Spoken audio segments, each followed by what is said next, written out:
Quel homme osa unir des royaumes entiers sous une seule couronne, défiant les âges et les frontières? Les cloches de la cathédrale résonnaient sous un ciel d'orage, tandis que le pas des guerriers de Charlemagne frappait la terre boueuse. Laissez-vous emporter par cette épopée impériale et bienvenue sur Histoires au crépuscule.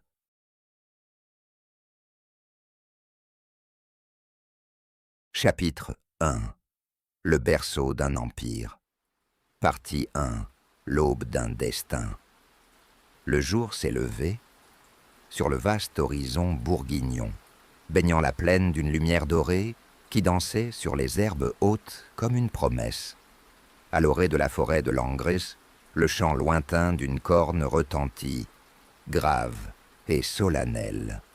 Il fendit l'air frais du petit matin, éveillant les oiseaux encore engourdis et faisant frissonner les fougères. Dans ce décor presque surnaturel, l'histoire allait écrire ses premières lignes pour un jeune roi au destin prodigieux. Au cœur de la cour de Pipin, le Bref, père de l'enfant, une effervescence contenue régnait. On installait des tentes, ajustait les étendards frappés du buste impérial, et l'on portait des brancards chargés de provisions.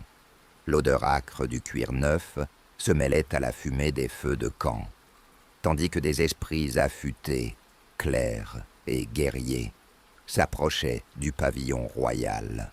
Le noble sculpteur, Eusébius, dont les mains sculptaient la pierre comme un poète manie les mots, déposait avec respect une petite statuette en bois d'aulne, la représentation d'un aigle aux ailes déployées, emblème de la dynastie carolingienne.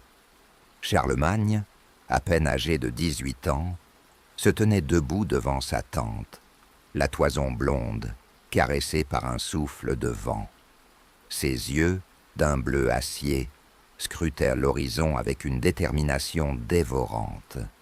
Autour de lui, l'imposant cerf, sculpté dans la roche, vestige d'un ancien temple celtique, rendait l'atmosphère chargée de mystère. Les druides exilés murmuraient encore des incantations dans la langue des ancêtres, invoquant les esprits de la forêt pour qu'ils guident le jeune prince vers sa destinée. Le regard de Charlemagne se posa un instant sur son épée, plantée dans un bloc de chêne. Sa lame, frappée d'inscriptions en vieux haut allemand, captait les reflets du soleil levant. On disait qu'elle avait été trempée dans les eaux de la rivière Ar et bénie par un évêque itinérant, saint Arbogast, lors d'un pèlerinage secret. À cet instant, l'acier semblait vibrer d'une énergie propre, comme si l'arme attendait son maître pour se dévoiler pleinement. Un murmure parcourut l'assemblée quand un héros, vêtu d'azur et d'or, s'avança. Sa voix, profonde et méditative, résonna comme un glas. Fidèles vassaux, frères d'armes et dignes seigneurs, notre souverain Pipin, dans sa sagesse, confie aujourd'hui à son fils Charles la charge de gouverner ce royaume au-delà du Rhin et jusqu'aux terres des Lombards. Que la paix et la justice habitent son règne. Le silence qui suivit fut d'une intensité presque tangible.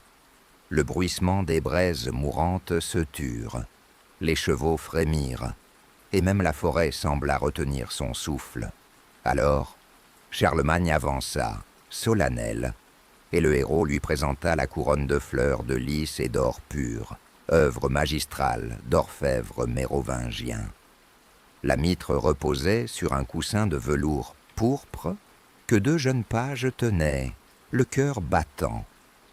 Chaque perle incrustée du diadème captait la lumière avec une éclatante clarté, rappelant les étoiles qui guideraient au bientôt l'empereur dans sa marche vers la grandeur. Au moment précis où la couronne frôla son front, un grondement sourd s'éleva dans le ciel. Les nuages, jusque-là épars, se rassemblèrent en volutes tumultueuses, projetant une ombre passagère sur les visages des témoins.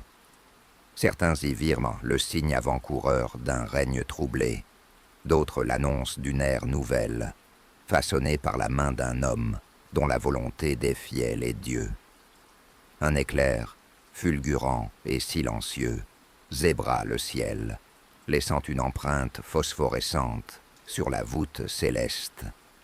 Charlemagne, imperturbable, inclina la tête sous le poids de la couronne, comme un colosse ployant sous le marteau du forgeron. Dans le crépitement soudain d'un feu de joie allumé en son honneur, il prononça d'une voix grave, « Par la grâce du Très-Haut et la sagesse de mes ancêtres, je jure de veiller sur ce peuple, de rendre la justice que réclame la vertu et de défendre la foi qui éclaire nos âmes. » Les cloches de la chapelle improvisée sonnèrent alors un Te Deum ancestral, leur carillon vibrant en écho lointain, se mêlant au fracas romanesque des armures et des bannières. Le monde entier semblait suspendu à ce moment précis où un simple prince devenait le pivot d'un empire naissant. Sous ses pas, la terre vibra comme pour accueillir la promesse d'un âge d'or. Dans l'ombre, un vieil ermite, au visage buriné, observa la scène. Ses yeux, cachés sous une capuche poussiéreuse, brillaient d'une flamme immortelle. Il murmura un vers ancien, empreint de gravité. « Celui qui tiendra la lame du ciel gouvernera les hommes. » Puis il disparut, fondant dans la pénombre de la forêt, emportant avec lui le secret d'un présage destiné à se réaliser. Ainsi s'acheva le premier acte de la vie impériale de Charlemagne, dans un décor empreint de sacré et de mystère, sous le regard des hommes et des dieux. L'aube d'un destin était levée, et nul ne pouvait encore deviner jusqu'à quel point ses conséquences allaient redessiner la carte de l'Europe.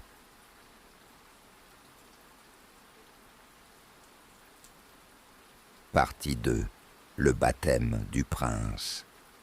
La cathédrale de Reims, vaste comme un mausolée de pierre millénaire, vibrait d'une atmosphère solennelle en ce matin d'automne de l'an 775. Les hautes voûtes gothiques, encore en germe de leur splendeur à venir, renvoyaient en écho un chant grêle de Sivin qui, des orgues inachevés, montait comme une prière hésitante vers la voûte céleste. La lumière filtrée par les vitraux envoyait des éclats de rubis et de saphirs sur les mosaïques du sol, traçant des sentiers de couleurs mouvantes sous les pas des clercs en chasuble. L'odeur du bois brûlé et l'encens épais formaient un parfum presque palpable, empreint de ferveur et de mystère. Chaque colonne s'élevait telle une tour de force, comme pour soutenir le poids du monde et des secrets qu'elle renfermait. Au fond de la nef, le cortège du prince Charles avança lentement.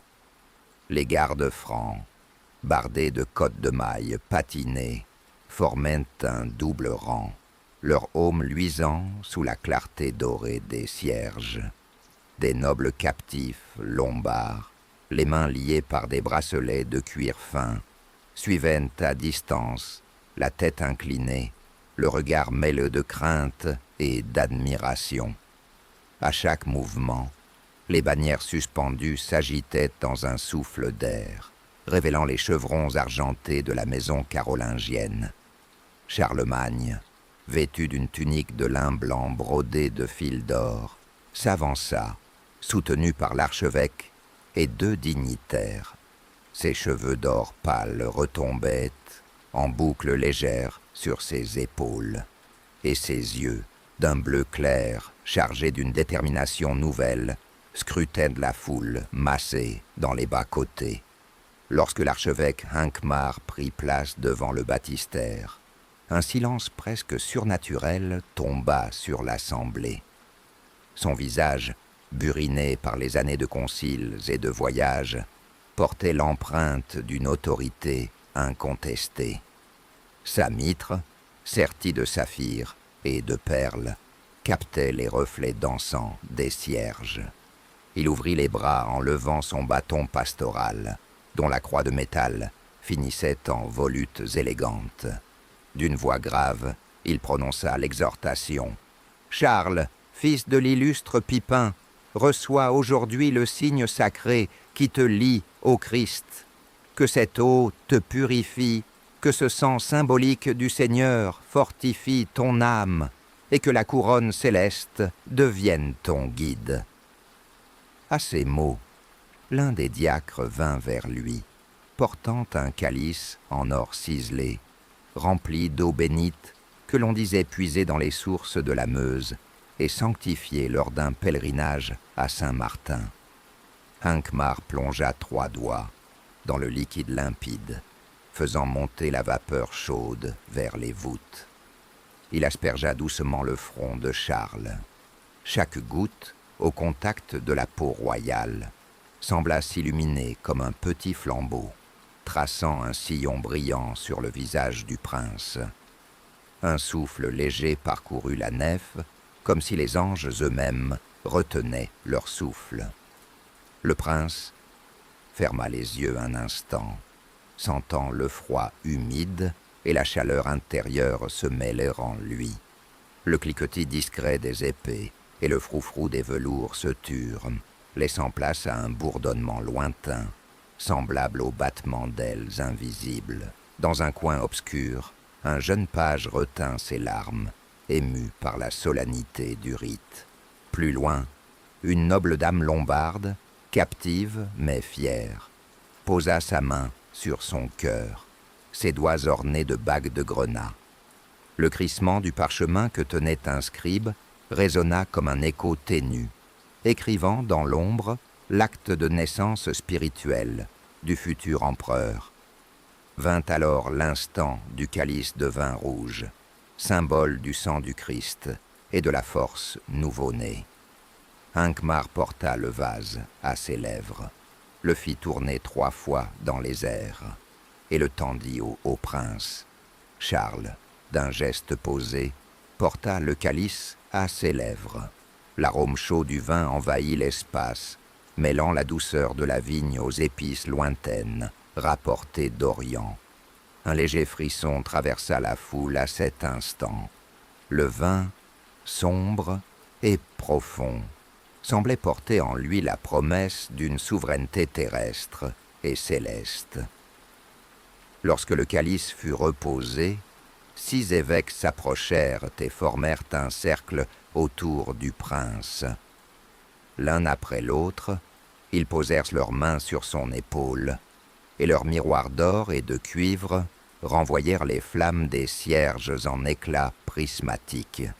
À chaque contact, une onde invisible se propageait.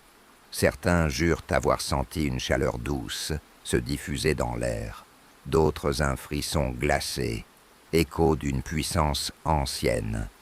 Un chant guttural, modulé par des voix graves, s'éleva alors, un ancien cantique franc traduisant en accords mineurs l'espérance et la crainte du peuple.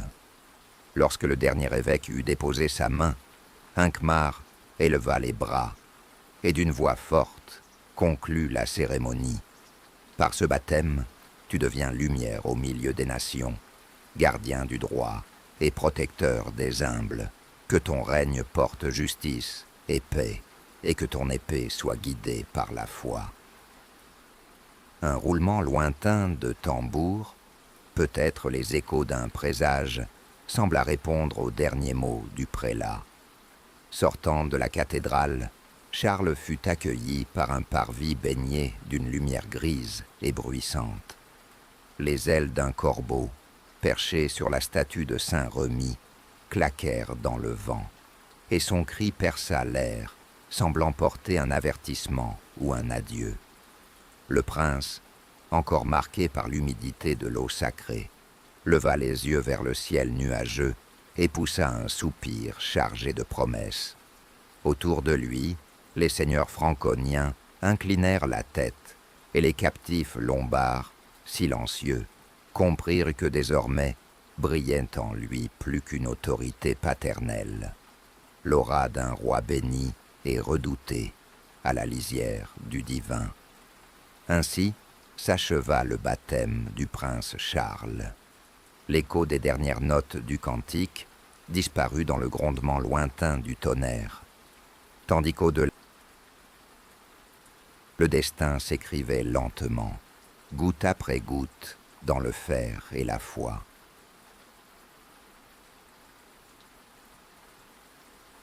Partie 3. Les forges du pouvoir. Au cœur de la vallée de la Moselle, juste avant l'aurore, la lueur vacillante des braises dansait sur les parois de la forge, comme un feu intérieur qui n'en finirait jamais. Les masures de pierre et de bois, anciens, exhalaient la fumée épaisse du charbon et de la résine, s'élevant en volutes sombres jusqu'aux premières brumes matinales. On entendait le martèlement régulier des maillets sur l'enclume, répercussion sourde d'un cœur battant au rythme de la création. Le sol était tapissé de cendres grises, et quelques copeaux d'acier rougis y crépitaient en tombant, telles des étoiles filantes mourantes. L'air, saturé d'une chaleur presque palpable, faisait onduler les visages des forgerons, cuisant leur sueur en une patine ocrée qui satinait la chair burinée de leur front. Charlemagne arriva dans la cour de la forge, drapé d'une mantelle épaisse de lin sombre, bordé d'un galon pourpre qui absorbait la lumière au lieu de la refléter. Ses bottes, ferrées en cuir brun, crissaient sur les dalles inégales, et son regard s'arrêta sur chaque détail. La forme trapézoïdale de l'enclume, les barres d'acier alignées comme une armée silencieuse, et les visages concentrés des artisans figés dans l'effort.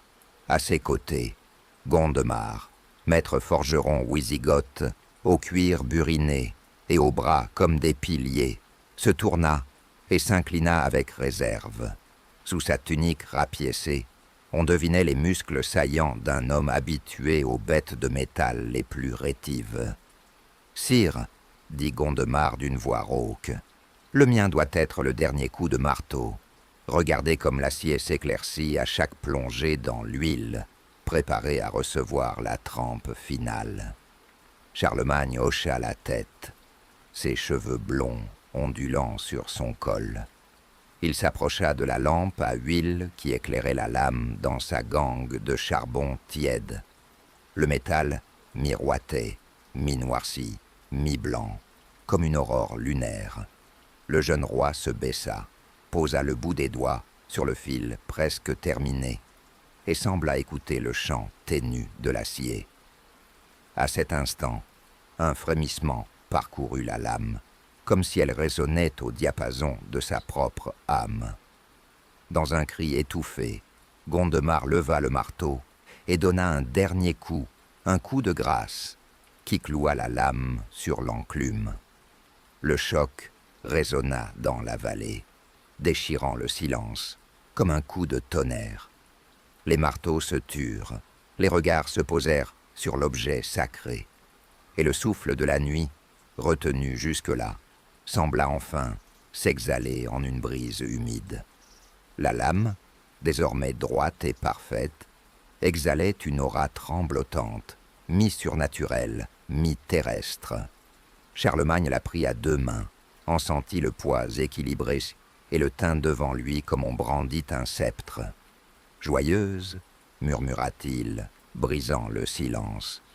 Au nom prononcé résonna un écho discret, comme le frémissement d'une cloche lointaine. Les forgerons échangèrent un regard mêlé d'étonnement et de respect. Donner un nom à une arme, c'était affirmer qu'elle possédait une volonté propre. Des étincelles jaillirent soudain lorsque la lame frôla la pierre humide du sol, comme si elle répondait à l'appel du métal ancien. Au fond de la forge, un petit groupe de clercs, feutrés dans leurs capes de bure, consignaient chaque étape du travail sur des parchemins fragiles. L'un d'eux, Ebo, dont la voix était aussi douce qu'un rayon de candlelis, s'approcha et offrit son encrier en bronze. Ses doigts fins tremblaient de la ferveur du moment. Il coucha sur le vélin les runes choisies pour orner la garde et la poignée. Des sigles francs mêlés aux caractères wisigoths plus anciens, scellant l'alliance des peuples sous l'égide de l'acier. « Que la lame porte la paix ou la justice », écrivit-il, selon la main qui la brandira. Pendant qu'Ebo écrivait, Hincmar de Reims entra dans l'atelier, portant sur son dos un large manteau pourpre, bordé de fourrure blanche. Il avançait lentement, portant dans chaque pas la solennité d'un rite sacré. Arrivé devant le prince, il posa sur la lame une petite fiole d'huile bénite, profane et divine à la fois. D'un geste mesuré, il fit couler le liquide précieux sur le fer, encore chaud. La vapeur blanche s'éleva en un nuage sacré, embaumant l'air de fragrance de myrrhe et de cèdre. Que ta main soit ferme et ton cœur sans faille, prononça l'évêque. Que cette épée, dédiée aujourd'hui aux armées de Dieu et des hommes, serve autant la balance de la justice que le bouclier des faibles. Le dernier murmure résonna dans la forge comme une incantation millénaire. Charles ferma les yeux, inspira profondément et sentit la vibration subtile de l'équipement entier, le poids de la lame, l'équilibre de la croix, la gravure précise des runes qui vibraient sous la paume.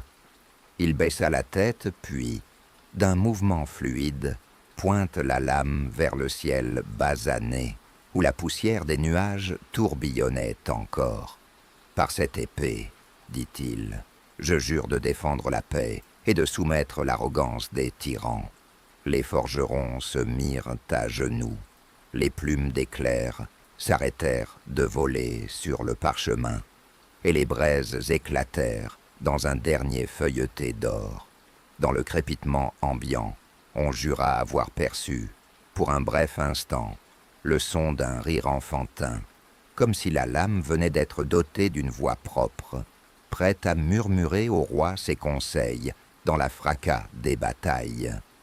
Alors que la cérémonie informelle touchait à sa fin, les gardes francs, alignés devant l'entrée de la forge, haussèrent leurs hallebardes en un salut martial. Le métal étincela dans la pénombre collective, rappelant que la force de l'Empire reposait désormais sur un allié de choix. Une épée légendaire, forgée dans la chaleur du feu, l'eau de la trempe et la bénédiction du ciel. Charlemagne rangea joyeuse dans son fourreau de cuir doublé de velours, dont le ferret d'argent portait les mêmes runes de paix inscrites sur la garde.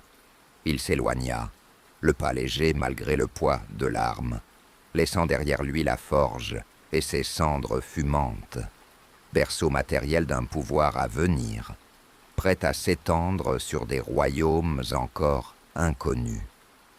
Dans le lointain, la vallée reprit son souffle, et le monde, comme façonné dans le secret des ateliers, se prépara à l'ère nouvelle annoncée par le martèlement du métal et le serment d'un prince devenu empereur.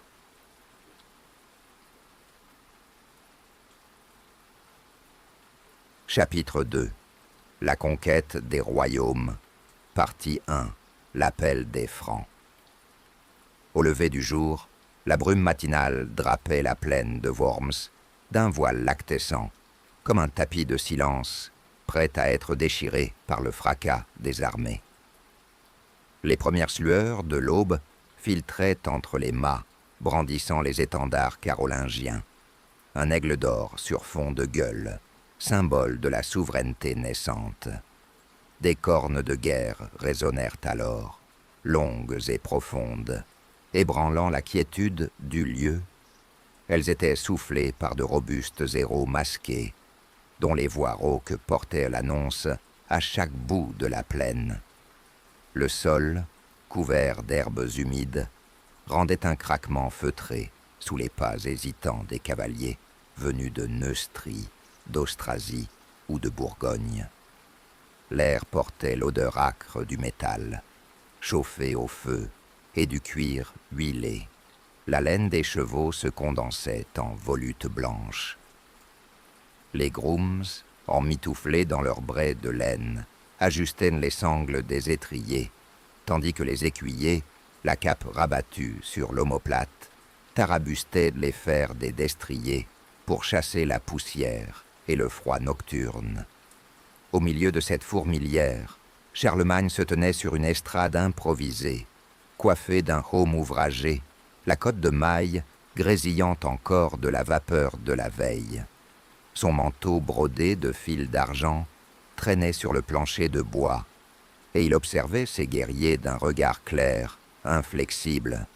Il y eut un moment de silence, si profond qu'on entendit le martèlement des sabots sur le bois. Puis, d'une voix grave et posée, il interpella ses fidèles. « Fils de Clovis, frères d'armes, ce jour marque le réveil de la foi et du fer sous notre bannière. Des Saxons se soulèvent à l'est, profanant les sanctuaires et brisant la paix que nous avons forgée. À vous, guerriers de Francie, je confie la mission de ramener l'ordre et de faire éclore la justice divine au-delà du Rhin. » Un puissant cri monta des rangs, un hennissement polyphonique mêlé au fracas des épées tirées. Les lames s'entrechoquaient, produisant une mélodie guerrière, tandis que les boucliers, frappés du poing fermé, vibraient comme un tambour primal. À la lisière du Ken, un vieux barde, silhouette frêle drapée de velours bleu, grattait les cordes d'une lyre. Ses notes dissonantes se mêlaient au tumulte, tel un contrepoint inquiétant, évoquant les présages des anciens poètes germains. Au pied de l'estrade, Hruotgar, duc d'Austrasie, posa la main sur son épée. Ses traits, burinés par les avers lorrains, portaient la gravité du devoir. « Sire, dit-il, nos bandes sont prêtes.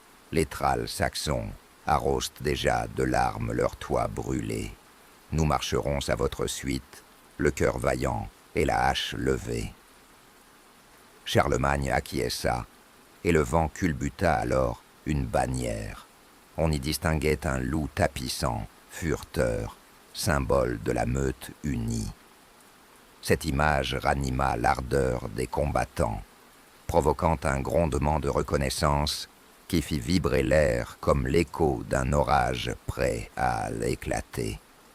Les cornes sonnèrent de nouveau, plus stridentes, et une cohorte de harengs volants, ces archers d'origine carpate qui avaient rejoint la garde franque, décochèrent une volée de flèches fumantes en direction des buttes alentours, marquant le début réel de la campagne. Des chariots lourds de vivres et de peaux hennissaient aux abords du camp, leurs roues crissant sur les cailloux.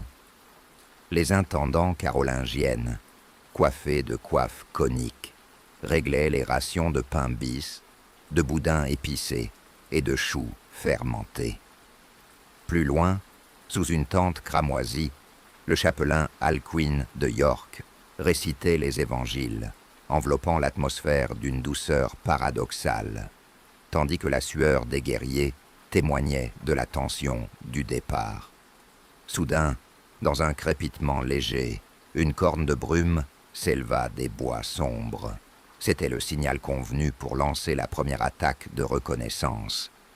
Des patrouilles partirent en silence, leurs souliers crissant sur les fougères mouillées, leurs lances frôlant les troncs moussus. Un jeune page, lançant son eau-de-vie dans un geste de bravade, provoqua un quolibet moqueur de la part d'un guerrier expérimenté. « Garde ton feu pour le combat, gamin. Ici, seul le courage tient chaud. » Le convoi progressa hors de la plaine, suivant la voie romaine érodée, ses pavés relevés parfois par les racines anciennes d'ormes séculaires. Des oiseaux de proie, rapaces noirs aux serres crochues, survolèrent la colonne, silhouette immobile dans l'aube grise. Certains y virent l'ombre d'Odin lui-même, garant du destin des hommes. 2 druides exilés, revêtus de peau de cerf, murmuraient des incantations en vieux haut allemand, implorant la protection des esprits sylvestres. La caravane s'arrêta enfin près d'un vieux pont de pierre, construit sous Auguste, qui enjambe la Nache. L'eau y ruisselait en éclats cristallins, rappelant aux Francs le passage obligé vers l'autre rive, là où la guerre les attendait. Charlemagne, levant son épée au-dessus de sa tête, lança un dernier appel. Que cette lame soit le flambeau de la foi et le glaive de la justice, pour nos morts, pour nos enfants, pour la gloire de Dieu. Un rugissement immense répondit à cet appel, si puissant que l'écho déchira les collines. Les bannières se dressèrent, les cavaliers se lancèrent au galop, et les fantassins, pieds peu nus ou vêtus de brogne, s'engagèrent sur le pont, point de départ d'une chevauchée qui allait marquer l'histoire. Les chevaux bondirent, soulevant des nuées de poussière ocre, et le choc des fers contre la pierre tinta comme un glas. Ainsi s'élança l'appel des Francs, alliance indissoluble entre un roi au regard de feu et un peuple de guerriers au cœur ardent. Et tandis que la plaine de Worms s'éloignait derrière eux, emportant le calme d'avant la tempête, chacun savait que cette journée décisive allait écrire un nouveau chapitre dans la légende carolingienne, portée par le souffle des cornes et la foi inébranlable de ceux qui répondaient à l'appel.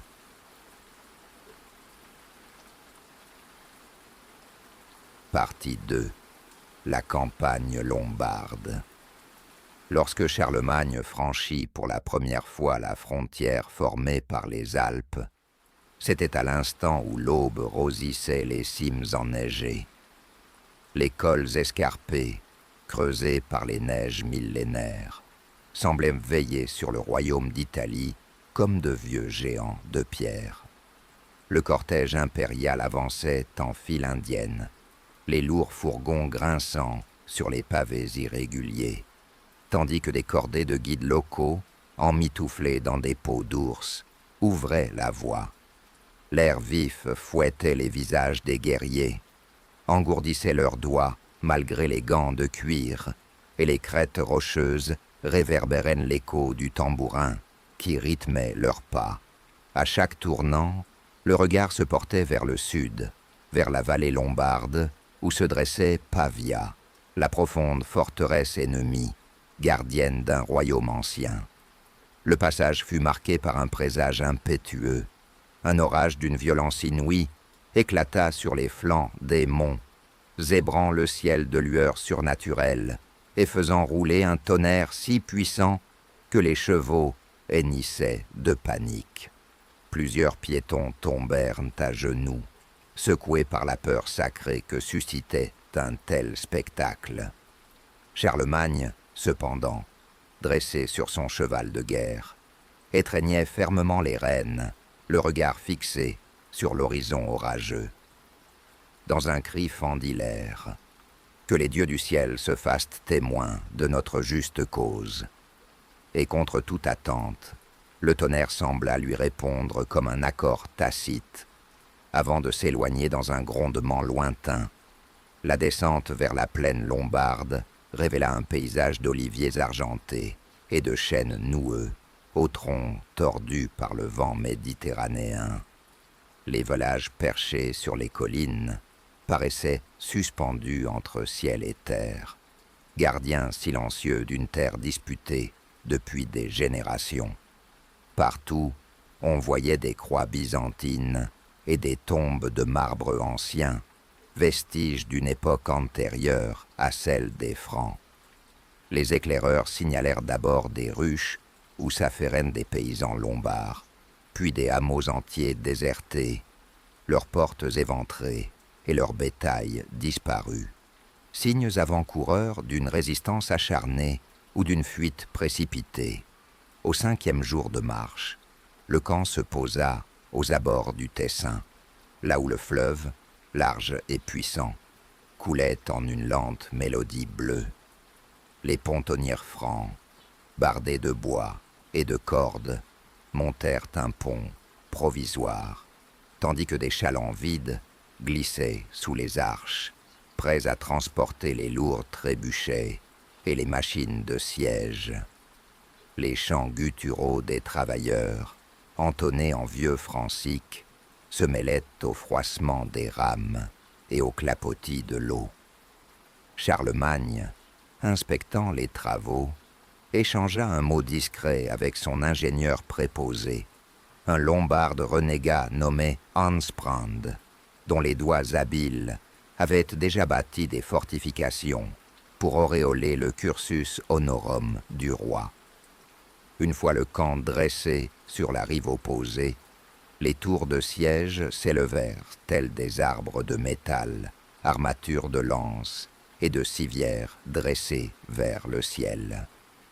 Les femmes et les enfants du Ken, réfugiés et captifs de la première vague, observaient en silence, le cœur noué, leurs yeux oscillant entre crainte et admiration.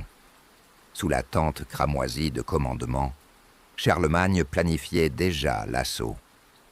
À la lueur vacillante des lampes à huile, il traçait les remparts de Pavia sur une tablette de cire, évaluant les faiblesses des murs et les angles morts où concentrer l'effort. Un génie tactique se déployait dans son esprit. Un déploiement simultané de piétailles et d'artillerie, accompagné d'une diversion menée par les archers saxons. Lorsque les trébuchets, montés sur plateformes surélevées, commencèrent à hacher les tours de guet lombardes, un sifflement sinistre résonna à travers la plaine. Les projectiles, enflammés et grondants, déchirèrent la nuit, incendiant les palissades et projetant des ombres dansantes sur les créneaux. Un hurlement de panique montait des murailles secouées. Dans un élan surhumain, Charlemagne traversa le pont, couvert de fumée, couronné par la lueur rouge des feux de catapultes, et fit face à Desiderius en personne, le roi lombard, qui était monté sur la courtine pour encourager ses défenseurs. Les deux souverains se toisèrent, séparés par l'abîme des armes et des cris. « Charlemagne !» clama Desiderius, d'une voix rauque et vibrante de défi. « Tes armes ne briseront pas la foi de mes sujets. Tes murailles tomberont si ton cœur ne fléchit pas, » répondit le roi franc, la mâchoire serrée, l'acier de son regard tranchant comme une lame. « Je te donne l'occasion de sauver ton peuple d'une ruine inéluctable. » Le silence tomba comme une chape de plomb, puis les vigies lombardes répondirent à leur roi en lançant des javelots qui ricochèrent sur les casques francs. Un assaut furieux s'engagea alors. La piétaille franque, animée par le cri de guerre « Dios lo volt », piétina le sol trempé, tandis que les chevaliers franchissaient les douves sur des passerelles de bois meurtries par les flammes. Le fracas des armes, l'odeur du fer chauffé, le cri des hommes blessés et le râle des chevaux formaient un climat apocalyptique, d'une intensité si absolue qu'on eût cru l'Armageddon descendu sur la plaine. L'assaut ne prit fin qu'à l'aube, lorsque le dernier bastion céda sous les coups répétés des béliers francs. Les portes en chêne, déformées par l'effort titanesque, s'effondrèrent en un éclat de bois éclaté. Les défenseurs lombards, épuisés, montèrent des tours de grandes mâts, suppliant Charlemagne de leur accorder grâce. Le jeune roi, debout sur un rempart éboulé, leva la main et par un geste lent ordonna le silence. Dans les yeux du vaincu, il vit à la fois la fierté d'un roi défait et la soumission d'un homme contraint de céder. « Aujourd'hui, commença-t-il, je choisis la clémence plutôt que la vengeance. Que Rome et Dieu jugent notre action et que ton peuple renaisse sous la bannière de la paix carolingienne. » Un souffle traversa la foule des soldats, un battement de cœur collectif avant la délivrance. Alors, Desiderius, humilité et rage mêlées, s'inclina devant Charlemagne, et la devise « Pax et Justitia » fut gravée en lettres d'or sur les murs brisés de Pavia. La campagne lombarde s'achevait dans l'écho des tambours et les chants des clercs, annonçant une ère où le glaive devenait la plume de l'histoire.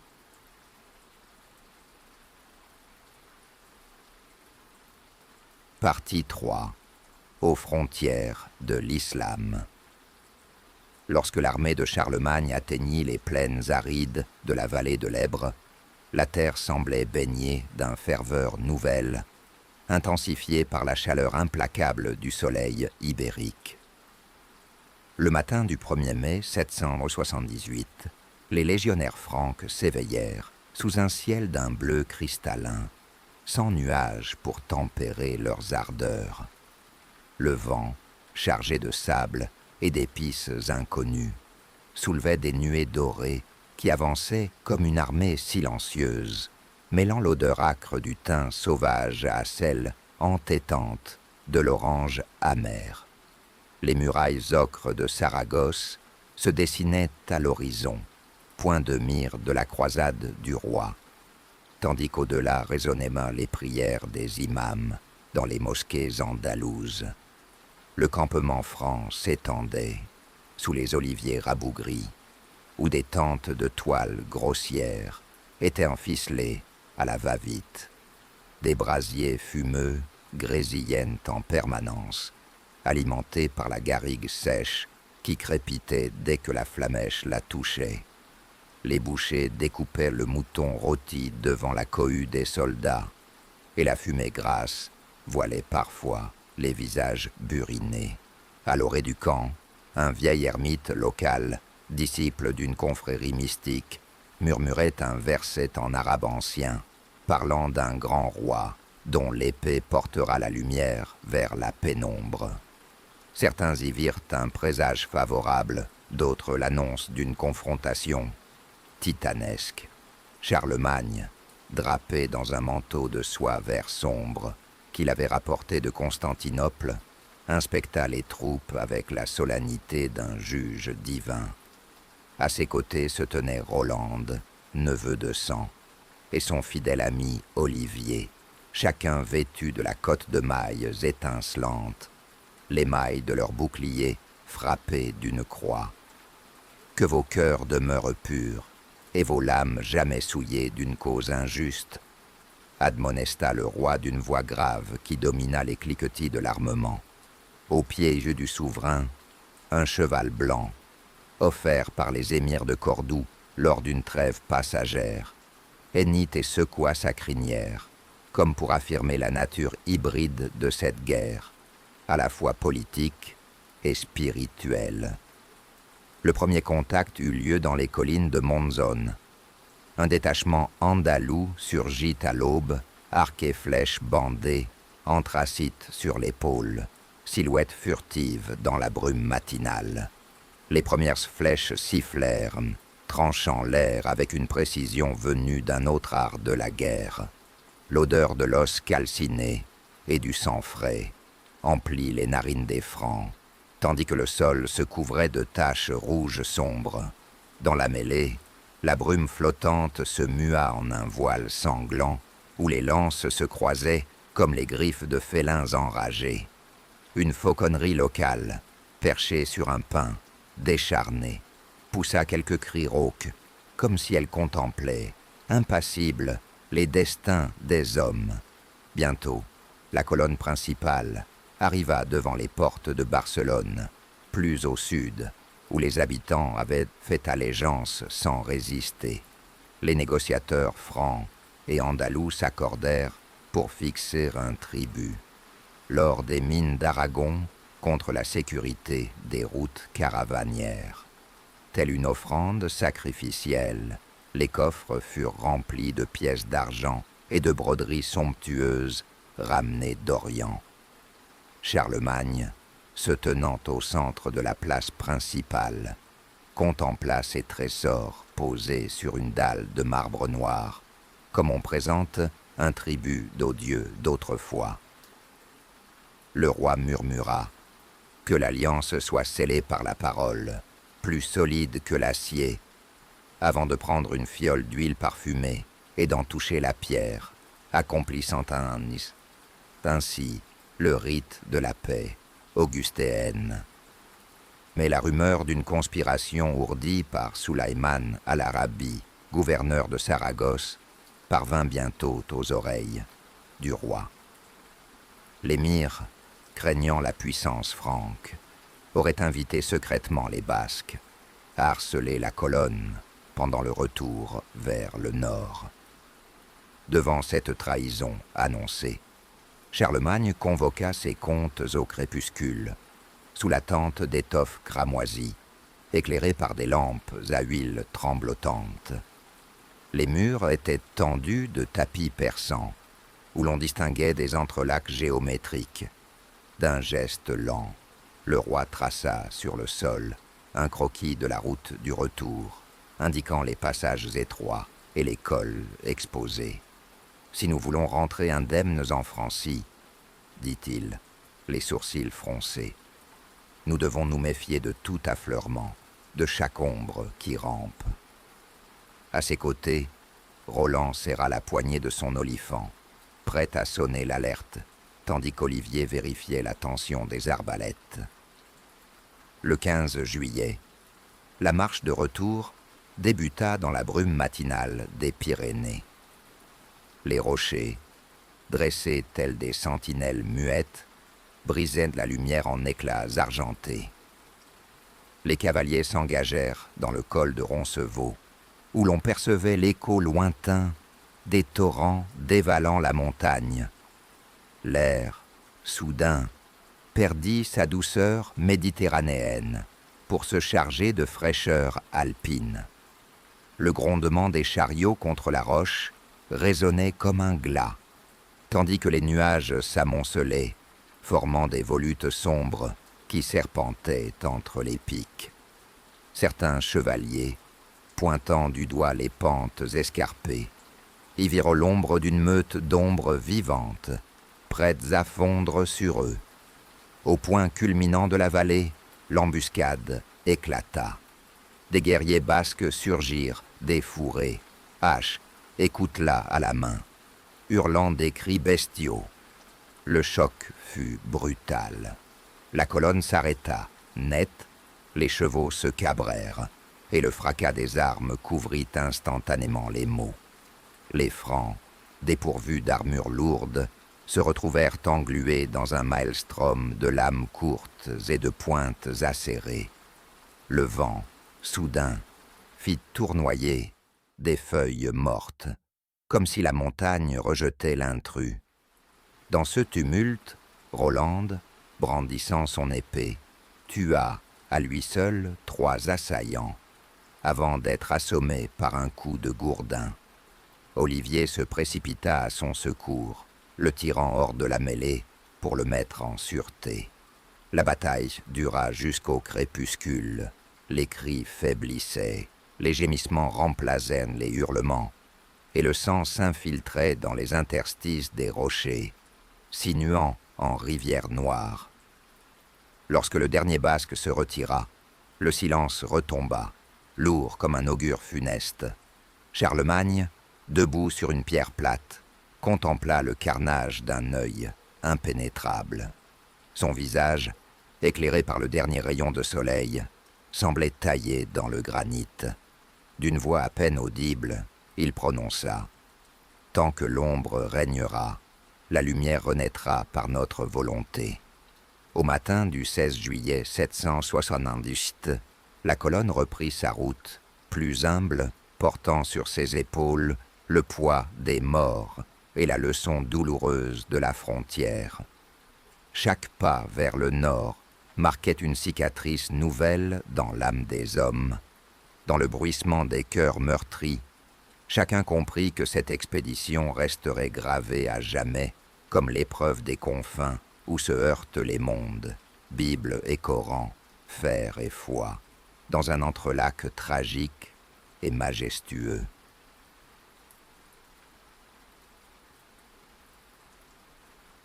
Chapitre 3. Le règne de justice et de foi. Partie 1. Le concile de Paderborn. Au printemps de l'an de grâce, 785, alors que les bourgeons éclataient en une symphonie de vers naissants, et que le parfum du genêt envahissait les prairies de Westphalie, une nuée de moines et de guerriers convergeait vers Paderborn. Les routes, charriant la poussière de l'hiver, dévoilaient çà et là des guérets percés d'abreuvoirs, où l'eau claire murmurait les secrets des dieux anciens. À l'horizon, la silhouette de la porte de Dortmund se découpait, gardienne d'un royaume dont les peuples réclamaient désormais la paix ou la loi du glaive. Dès l'aube, la ville se réveilla sous un ciel d'ardoise traversé de fines pluies printanières. Les échoppes de bois et d'argile, encore humides, exhalaient l'odeur de la sève mêlée à celle de la terre retournée. Des pans de tapisseries orientales et de draperies carolingiennes pendaient des façades, racontant en broderie le triomphe de la croix sur le paganisme. Au centre, l'église nouvelle, bâtie sur le modèle byzantin, s'élevait comme un colosse silencieux, ses clochers semblables à des doigts, bénissants, pointant vers le ciel. Dans la grande salle du palais, les bancs de chêne cirés gémissaient sous le poids des seigneurs et des prélats. L'air y était chargé de l'encens d'Arabie, dont la fumée serpentait autour des colonnes, décorées de bas-reliefs évoquant David et Goliath, symboles d'une foi triomphante. Les vitraux, encore frêles, vibraient sous le souffle du vent extérieur, projetant des éclats de bleu et d'or sur la mosaïque où se juxtaposaient le lion de Judée et le calice eucharistique. Chaque souffle se faisait prière, chaque regard pesait comme une sentence à venir. Charlemagne fit son entrée, drapé dans une tunique de pourpre brodée d'or, le manteau retenu par une fibule ciselée en forme d'aigle impérial. Son pas résonna, puissant et mesuré, sur le dallage de pierre noire. Il s'arrêta au centre de la salle, sous la croix d'argent suspendue, au faîte de la voûte, et leva la main. Un silence de tombeau s'abattit. Même les oiseaux, dans les bosquets voisins, semblaient retenir leur chant. Dans son regard se lisait la flamme indomptable d'un souverain qui entendait poser les fondations d'un ordre nouveau. C'est alors qu'un phénomène rarissime se produisit. Le disque solaire, voilé par un mince nuage, s'assombrit, projetant une ombre fugace sur les lèvres de l'assemblée. Les moines frémirent, murmurant qu'il s'agissait d'un présage céleste. On craignit un châtiment divin ou un souffle apocalyptique. Pourtant, dans le regard de Charlemagne, l'obscurité éveilla un éclat de détermination. Il fit un signe de croix, et la lumière revint, comme pour confirmer la volonté du Très-Haut de guider ses pas. La voix du roi retentit alors, grave et ferme. Au nom du Père et du Fils, nous avons convoqué ce concile pour abolir les dernières ténèbres du paganisme et affermir la vérité chrétienne. Que nul ne profane d'ici la solennité des lois que nous allons édifier. Les prélats, drapés de pourpres et d'écarlates, inclinèrent la tête, leurs chapes se balançant comme les ailes d'un volatile sacré. Dans leurs mains, des codex enluminés reposaient, gardiens de l'antique savoir ecclésiastique. Les décisions se succédèrent alors, chacune plus tranchante que la précédente. L'interdiction formelle de tout culte druidique en Westphalie, la destruction des autels de pierre sculptée, l'abolition des divinations par entrailles d'animaux. Les contrevenants seraient livrés aux autorités séculières, passibles de peines corporelles, voire de peines capitales pour les prêtres ennemis de l'Église. À l'annonce de ces sentences, un vent froid parcourut les rangs. Plusieurs seigneurs y voyaient un rempart contre la rébellion, d'autres un glaive suspendu sur leur tête. Dans un coin de la salle, l'érudit Alcuin de York se pencha vers l'archevêque Warin. « Majesté, dit-il à voix basse, notre tâche n'est pas seulement d'éradiquer l'idolâtrie, mais d'éclairer les cœurs par la bonne doctrine. Le glaive est juste, mais la parole doit être plus affûtée encore. » Warin hocha la tête, ses yeux brillants de la foi qui l'animait. Derrière eux, un scribe transcrivait chaque mot à l'encre de sèche, sûr que ces lois perdureraient 1000 ans. Alors que l'assemblée reprenait haleine, un corbeau, noir comme l'ombre des anciens dieux, se posa sur l'encadrement d'une fenêtre. Son regard perçant semblait sonder le roi lui-même, comme pour juger la fermeté de ses convictions. Un tonnerre lointain roula à travers les collines, et la pluie recommença à tambouriner sur les toits de chaume. Les plus superstitieux y virent la colère de Wotan, défunt mais toujours craint. Pourtant, Charlemagne fit abattre son épée contre l'estrade d'un coup sec. « Ma force me vient du ciel, non des affres de l'ancien culte. » Les lois promulguées à Paderborn furent nombreuses et précises. Interdiction du sacrifice humain, pondération des peines pour sorcellerie, obligation de baptême des convertis saxons sous 3 jours, uniformisation du chant liturgique selon le rite romain. Chaque article était accompagné d'un préambule théologique, invoquant les pères de l'Église et les décisions des conciles de Nicée et de Chalcédoine. Les parchemins furent scellés de cire rouge, estampillés du sceau monogramme de Charlemagne, marque indélébile de l'autorité impériale. Lorsque le dernier décret fut prononcé, un chant solennel se fit entendre, entonné par les chanoines de la cathédrale. Les voix, basses et graves, s'élevèrent en un Te Deum qui souleva les cœurs. La fumée de l'encens se dissipa dans les voûtes, et la pénombre du bas-relief se mua en auréole dorée autour de la croix. La courbure de la voûte résonna comme le ventre d'un dragon endormi, symbole d'un monde ancien, prêt à être transformé. À la fin de la journée, lorsque la pluie cessa et que le ciel s'éclaircit aux teintes pastel, Charlemagne sortit sur le parvis. Il leva le regard vers les nuages dissipés et laissa échapper un soupir de satisfaction. Aujourd'hui, l'ordre a été rendu, la foi sanctifiée. Demain, la lumière se répandra de nos villes jusqu'au sombre refuge de la rébellion. Autour de lui, les vassaux le regardèrent avec une ferveur nouvelle. Ainsi prit fin le concile de Paderborn, acte fondateur d'une réorganisation idéale du royaume carolingien.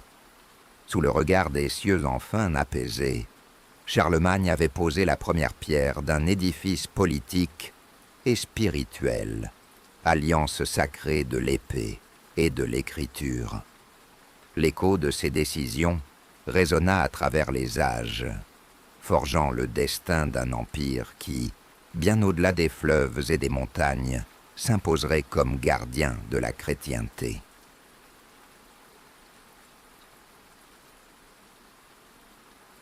Partie 2. L'enracinement du droit.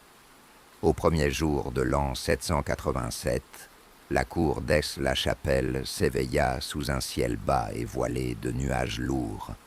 Le palais construit par Charlemagne, vaste comme un labyrinthe de marbre et de bois exotiques, exhalait l'odeur âcre des pigments frais et des encres précieuses que venaient m'en d'ouvrir les copistes. Dans la grande salle du trône, les bancs de chêne résonnaient des pas mesurés des missi dominici, ces émissaires royaux chargés de porter la parole du roi à l'extrémité de l'Empire.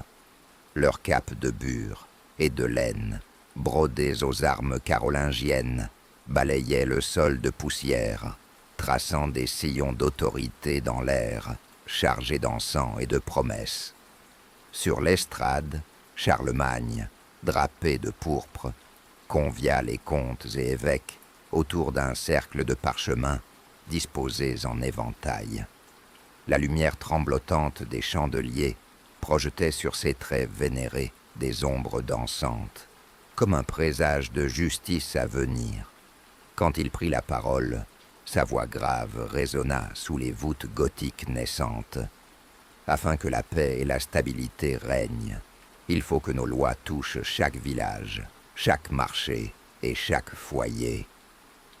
Les regards se portèrent sur un rouleau de parchemin vierge, bientôt orné des premiers capitulaires, recueil de décrets visant à uniformiser le droit dans tout l'Empire.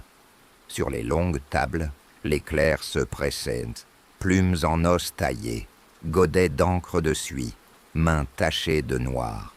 Le froissement du vélin et le grattement des plumes formaient une musique subtile, entrecoupée du murmure lointain des chevaliers dans la cour. Deux érudits, le moine Alcuin de York et l'évêque Einhard, devisaient à voix basse: « Nous devons transcrire la loi salique en latin et la commenter pour que les juges locaux la comprennent », proposait Alcuin en traçant un trait précis. Einhard acquiesçait en posant les doigts sur les premières lignes, soucieux d'assurer la rigueur des mots. Lorsque les copies furent achevées, Charlemagne fit convoquer une assemblée solennelle à Diedenhofen. Sur la grande place, pavée de galets polis, se tint un tribunal public. Les paysans, drapiers, aubergistes et manants s'entassèrent sous un ciel éclatant, tandis qu'un corbeau, venu des bois voisines, survolait la scène comme un messager muet. Le roi, à cheval, observait le défilé des plaideurs. Un fermier lorrain disputait à son voisin un droit de pâturage. Un marchand de Cologne réclamait la restitution d'un lot de soie mal pesé. À chaque plaidoirie, les missi levaient une main pour rappeler l'ordre et l'écoute. Charlemagne prononça alors la première sentence. Le pâturage est commun jusqu'à la balise de pierre, selon l'usage ancien, mais tout ce qui dépasse appartient à celui qui l'entretient. Les mots flottaient dans l'air, solides comme la pierre, et l'assemblée murmurait d'approbation. Quand le marchand de soie obtint justice grâce à l'application stricte des poids et mesures impériaux, un cri de contentement monta. Les lourdes balances en fer et en bronze, inspectées par les missi, avaient redonné confiance aux habitants, assurant que plus jamais la fraude ne brouillerait la vie du marché. À l'automne suivant, les missi dominici reprirent la route, traversant forêts et marécages. Leurs sabots, en cuir martelé, crissaient sur la chaussée romaine, encore couverte par endroits de lichen et de mousse. Dans chaque villa, ils faisaient dresser des chartes scellées du sceau royal, confirmant les droits de propriété, les exemptions de corvée et les peines renouvelées pour les coupables d'injures ou de vol. L'odeur de la terre humide se mélangeait à celle du cuir frais, tandis qu'ils gravaient au ciseau la formule « Ad testem Domini » sur les portes des églises, signe que la loi de l'empereur s'imposait jusque dans le sanctuaire. lors d'une halte près d'un vieux chêne vénérable. Les missis campèrent sous les étoiles. À la lueur d'un feu de bois crépitant, ils écoutèrent le récit d'un vieil homme qui prétendait avoir rêvé d'un loup blanc, portant un parchemin dans ses crocs, rune sacrée d'un droit éternel. Ce récit se propagea, tel un murmure mystique, parmi les villages, renforçant la conviction que la loi carolingienne était inspirée par une force supérieure. Les braises rougeoient comme des yeux veillant sur le destin des hommes. Au retour, à Aix, Charlemagne fit rédiger un nouveau capitulaire sur la procédure pénale. Les voleurs seraient jugés selon 2 témoins, l'égorgement du blâme public devant l'Église et la confiscation des biens. Mais les veuves et les orphelins seraient protégés par l'État. La cloche de la cathédrale retentit ce jour-là d'un son grave, solennel, comme pour bénir la matinale annonce. Les chanceliers, alignés au pied de l'autel, appliquèrent la cire chaude sur les sceaux. Le poids de l'encre rouge sur le parchemin paraissait graver la justice dans la chair du royaume. Dans les années qui suivirent, on vit fleurir sur les places des villas des colonnes de pierre, où l'on édictait publiquement les capitulaires, la loi de l'empereur posée en évidence, inscrite pour que chaque passant puisse la lire. Les aubergistes alignèrent des copies sur leur comptoir, et les enfants, serviteurs des églises, apprenaient par cœur ces textes avant ceux de l'Évangile. Le droit carolingien, enraciné désormais dans le quotidien, façonnait les cœurs et limitait l'arbitraire du puissant. Ainsi naquit la légende d'un règne où l'épée jamais n'écrasait le faible sans la contrepartie d'une loi équitable. L'enracinement du droit carolingien, jalonné par les pas des missis et le grattement infatigable des plumes, allait traverser les siècles. Dans le fracas des siècles à venir, ces principes gravés sur parchemin et sur la pierre des villages resteraient l'héritage vivant de la volonté d'un homme de soumettre la force à la raison et la justice à la clémence.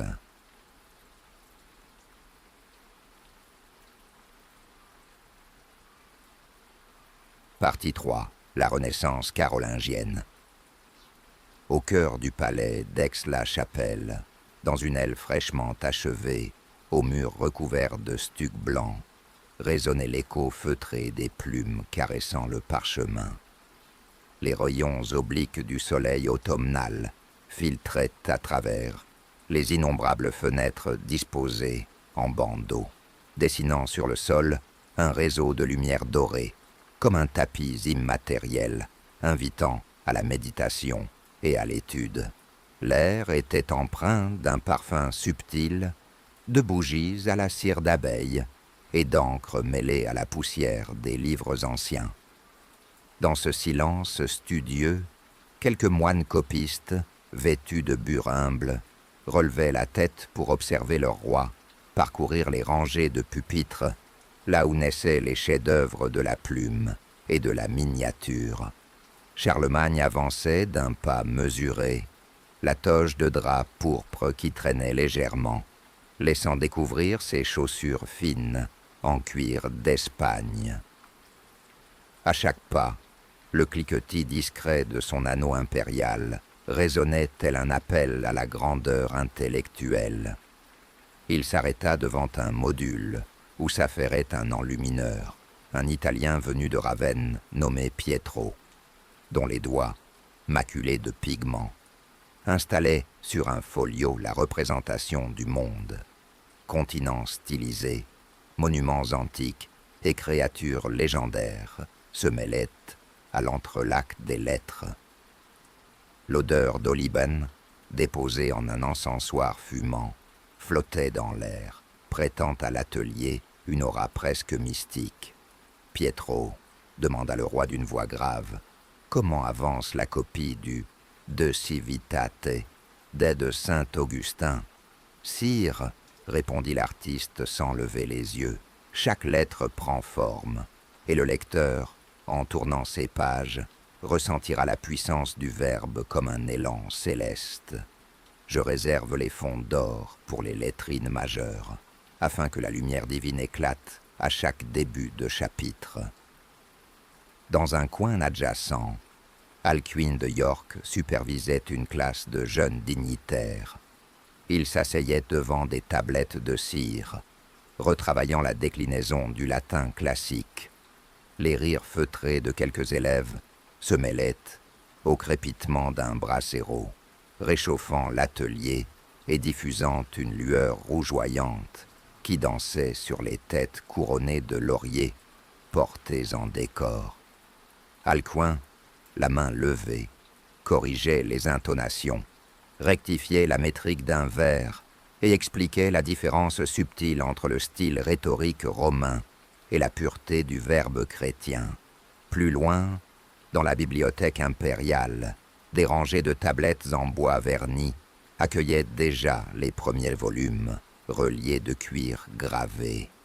L'étagère la plus haute était réservée aux textes sacrés et aux lives profanes les plus précieux. La géographie de Ptolémée, le commentaire des psaumes de saint Jérôme, ainsi que des traités médicaux d'Hippocrate et de Galien traduits en latin.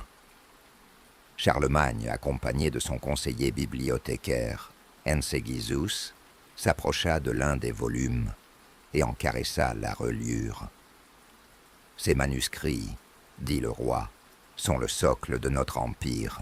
Tant que la connaissance vivra dans ces pages, notre règne rayonnera au-delà des frontières. » Le crépuscule approchait lorsque l'on sonna une cloche légère. C'était l'heure des leçons d'astronomie, dispensées dans la tour ouest. Là, un ancien érudit arabe, Al-Kindi, convié à la cour après une ambassade de Cordoue, exposa la structure des sphères célestes. Les élèves, les yeux rivés sur un astrolabe de bronze ciselé, apprenèrent à calculer l'heure par la position des étoiles et à prédire les éclipses. Un présage s'annonçait. Une éclipse partielle, qui devrait avoir lieu dans la semaine, serait consignée dans les annales impériales comme un signe de protection du royaume. Lorsque la nuit tomba enfin, les torches crûmes plantées dans des chandeliers de fer allumèrent les corridors labyrinthiques. Charlemagne quitta le scriptorium, franchit la cour d'honneur, où la silhouette austère de la chapelle palatine se découpait, et entra dans la salle du trône. Là, il reçut les dignitaires de toute l'Europe, ambassadeurs byzantins, comtes saxons fraîchement convertis, missionnaires anglo-saxons. Les tables étaient dressées de coupes d'argent et de plats de pain doré, offerts en signe d'hospitalité. Les conversations alternaient le latin savant et le germanique guttural, témoignant de la diversité culturelle rassemblée sous l'étendard carolingien. Au milieu de la salle, un récit historique était lu à haute voix par un jeune clerc. C'était la chronique de Frédégissus, relatant la fondation mythique de Rome, la succession des rois francs et l'avènement de l'empereur Charles. Chaque phrase portait la solennité d'un oracle, et les auditeurs, captivés, goûtaient à la fusion du passé et du présent. À la fin de la lecture, Charlemagne leva la coupe, à la mémoire des anciens, à la gloire des vivants et à l'avenir de nos héritiers. Que la lumière de la connaissance éclaire toujours nos pas. Un tonnerre d'applaudissements retentit contre les voûtes, mêlé aux éclats de rire et aux murmures réjouis. Dans ce simple toast se trouvait le pacte tacite entre le roi et son peuple. Bâtir un empire non seulement par la guerre, mais par la culture et l'enseignement. En regagnant ses appartements, Charlemagne passa devant une tapisserie dont les fils tissés représentaient la vision du prophète Isaïe. Les couleurs, encore vibrantes, formaient un récit en images, la promesse d'un monde pacifié sous le sceptre de la justice. Le roi posa la main sur la toile et s'arrêta un instant, perdu dans la contemplation des détails. Puis il murmura, comme un vœu intime, « Puissent ses fils unir les hommes, comme les mots unissent les esprits. » Ainsi s'acheva une journée durant laquelle l'Empire carolingien, bien au-delà des conquêtes militaires, trouva son vecteur le plus puissant dans la plume, l'encre et la sagesse des lettrés. La Renaissance carolingienne, éveillée par l'audace d'un prince devenu empereur, fleurissait au rythme des copistes, des précepteurs et des savants, préparant l'Europe à un âge d'or où la culture et le droit se mêleraient pour façonner l'avenir.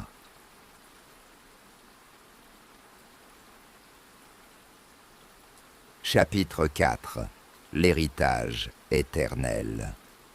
Partie 1. Le couronnement impérial. Les voyageurs affluaient par milliers dans la ville éternelle, comme un flot incessant surgissant des provinces oubliées. Au premier jour de janvier 800, alors que l'hiver tardif avait jeté son voile sobre sur Rome, la cité semblait dormir sous un manteau de brume argentée. Les fontaines murmurantes gelèrent par endroits, transformant leurs jets en stalactites miroitantes, et les toits de tuiles vernissées captaient les premiers éclats roses de l'aube tardive. Du mont Aventin au Capitole, des pèlerins drapés de laine et de fourrure avançaient dans les rues pavées, portant des reliques et des vœux, les mains figées par le froid et les cœurs gonflés d'espérance. Charlemagne entra dans Rome à la tête d'un convoi solennel. Sa monture, un destrier noir au poitrail massif, foulait le sol ancien avec majesté. Il était vêtu d'une chlamyde de pourpre profonde, doublée de renards argentés, retenu à l'épaule par une agrafe d'or ciselée. Son aume, orné de plumes de paon arrachées lors d'une joute en Francie, étincelait sous la lumière diffuse. Derrière lui, ses comtes portaient l'épée joyeuse, désormais reconnaissable parmi 1000 armes, et ses grands chambellans déployaient les lourds pavillons frappés de l'aigle impérial. Le cortège se fraya un chemin à travers la foule, compactée dans le forum romain, dont les colonnes péristyles se drapaient de lierre et de lichen. Les arches monumentales, témoins de la grandeur païenne, semblaient s'incliner en saluant la venue du nouveau maître de l'Occident. Les pèlerins chantaient un Te Deum improvisé, les voix remontant comme une prière vers les cieux plombés. À chaque carrefour, des prêtres brandissaient des vases d'eau bénite et relevaient les pans de leurs chasubles pour asperger les chevaux, comme pour purifier la terre millénaire. Le convoi s'arrêta devant la basilique Saint-Pierre. Les murs, coiffés d'un détachement de gardes suisses, mercenaires byzantins convertis, rayonnaient d'une blancheur lunaire sous le givre léger. À l'intérieur, les travées exhalaient la senteur âcre de l'encens oriental, ses volutes s'élevant jusqu'aux fresques inachevées. Les colonnes circulaires portaient des chapiteaux rehaussés de versets latins et de palmettes sculptées, vestiges de l'art antique réinvesti par la foi. Les vitraux, rodés par le temps, filtraient des lueurs cramoisies qui peignaient des halos écarlates sur le marbre lustré. Dans le chœur, le pape Léon III, vêtu d'une dalmatique d'or et d'un manteau de pourpre royal, attendait sur un trône de bronze, incrusté de pierres semi-précieuses. Son visage, émacié par les épreuves, portait la gravité du jugement dernier. À ses côtés, 2 diacres soutenaient un évangéliaire du VIe siècle, relié de plaques d'argent, orné de gemmes et décoré de motifs paléo-chrétiens. Le silence se fit, si intense qu'on crut entendre le souffle de la pierre. Charlemagne descendit de cheval, ses bottes foulant l'air sacré, sans un bruit. Il s'agenouilla devant le Saint-Père, et le chœur entonna un kyrie élancé, ses notes s'enroulant telle une écharpe de son vers la voûte. Léon s'approcha, prit l'évangéliaire, l'ouvrit à la page du 4e évangile, et le posa sur la tête de l'empereur. D'un geste lent, il étendit les mains et prononça la formule solennelle. Deus, qui regis, gentes misericordia, unc famulum, tum ad imperii, dignitatem perducas. Les mots, chargés de solennité, résonnèrent comme un ornement d'ivoire fendant l'air. À ce signal, 2 clercs hissèrent une couronne modèle antique, cerclée de grenats et de perles fines, sur le crâne du roi. La couronne, œuvre de joaillier byzantin, pesait suffisamment pour rappeler la responsabilité du poids du monde. Lorsque les anneaux métalliques se refermèrent, un souffle parcourut l'assemblée, comme une onde tracée par la main divine. Un fracas soudain retentit. Les orgues, reprogrammés pour l'événement, éclatèrent en un accord monumental, faisant vibrer chaque pierre de la basilique. Les cloches des autres églises de Rome répondirent par un carillon polyphonique, leurs notes entremêlées, formant un chant de triomphe et de supplication. Les torches crépitèrent, projetant des ombres dansantes sur les visages des fidèles, accentuant leur ferveur. Le pape tendit ensuite une patène en or, contenant une hostie solennelle, et la présenta à Charlemagne. L'empereur la reçut entre ses doigts, ferma les yeux, puis posa ses lèvres sur le pain eucharistique, fusionnant ainsi son règne terrestre avec la grâce sacramentelle. À cet instant même, certains jurèrent avoir vu un rayon de lumière filtrer à travers un vitrail, éclairant la couronne d'un éclat surnaturel. Les nobles francs et les sénateurs romains s'inclinèrent, frappant le sol de leurs genoux. Les ambassadeurs étrangers, lombards, saxons, morses d'Espagne, byzantins, observaient, muets, l'instant où un roi barbare devenait le successeur de César. Les parchemins officiels, scellés du sceau de Saint-Pierre et du sceau carolingien, furent ensuite lus à haute voix, en latin et en grec. Ils déclaraient la restauration de l'Empire d'Occident, l'union indissoluble entre la papauté et la dignité impériale, et la promesse de protéger l'Église contre ses ennemis. Après la cérémonie, l'empereur, épaulé par le pape, fit le tour de la basilique. Les fidèles l'agenouillaient pour recevoir sa bénédiction.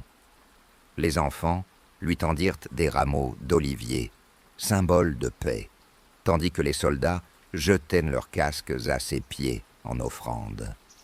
Les mavèques, ces esclaves muets chargés de porter les insignes impériaux, exhibaient l'orbe et le sceptre, représentant la puissance temporelle et spirituelle. À l'extérieur, sur la place Saint-Pierre, un repas de charité fut servi aux indigents. On y trouvait un bouillon fumant aux herbes sauvages, du pain de seigle et du fromage frais, offerts sous la conduite d'évêques soucieux de la miséricorde chrétienne. Alors que la fumée s'élevait dans le ciel givré, Charlemagne, debout sur une estrade improvisée, adressa la parole aux Romaines et Romains rassemblés. Que la paix qui émane de ce jour s'étende sur tous les peuples, que nos lois protègent les pauvres, que notre force défende les faibles, et que Dieu guide nos pas vers la gloire de la chrétienté. Son ton grave et mesuré convainquit les derniers sceptiques. Les rues, d'ordinaire éteintes en plein hiver, s'emplirent alors d'un chœur de voix, reprenant un hymne ancien, évoquant la Jérusalem céleste et la majesté du Sauveur. La lueur des torches et des feux de paille réchauffait les visages, alors que l'hiver se retirait peu à peu sous l'effet d'un vent plus doux, comme si la nature elle-même saluait la naissance d'un nouvel ordre. Lorsque la foule se dispersa, l'empereur et le pape regagnèrent la basilique. Là, dans la silence retrouvée, on scella le traité entre la papauté et la nouvelle autorité impériale. Des scribes couchèrent par écrit les clauses, protection de la papauté, restitution des biens ecclésiastiques, assistance mutuelle contre les invasions barbares. Chaque ligne fut signée d'une plume trempée dans l'or, symbolisant l'alliance de la lumière et du pouvoir. Ainsi s'acheva le couronnement impérial de Charlemagne. Rome, la république millénaire, se prosterna devant le fils de la Gaule, et l'Occident se trouva réuni sous une seule toge pour la première fois depuis la chute de Rome. Le nouvel empereur, portant désormais la couronne de Rome et le titre de Augustus, tenait dans sa main l'héritage d'un monde renaissant, où la foi, la loi et la culture formeraient l'armature d'un empire destiné à durer à travers les siècles.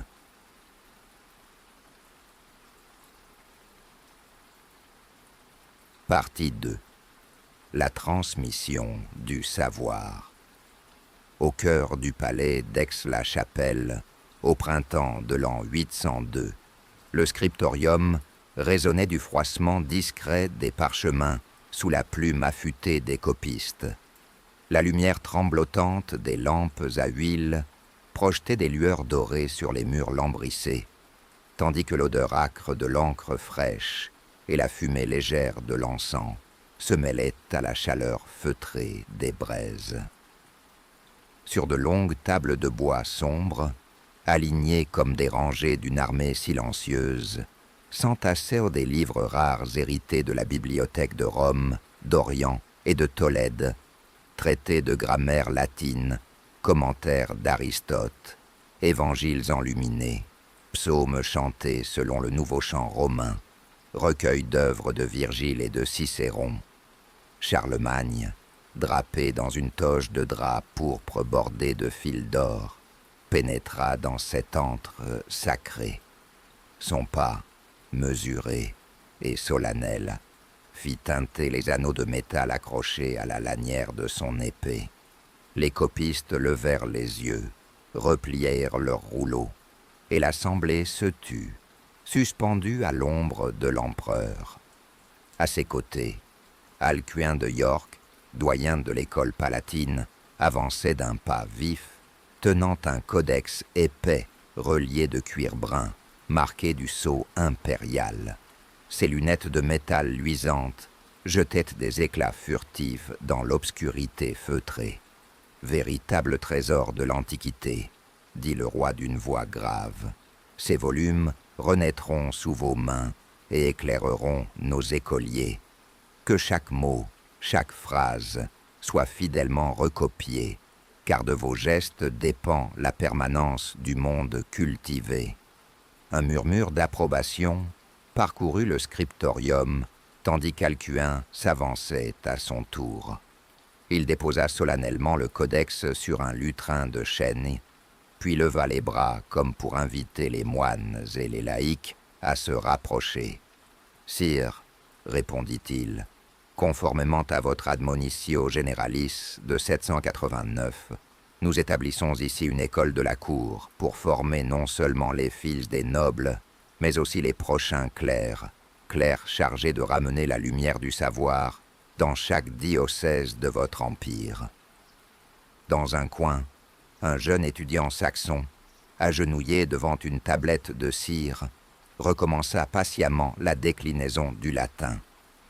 Daswig, le front plissé par la concentration, la plume à la main, inscrivait chaque mot, comme s'il craignait de le perdre à jamais.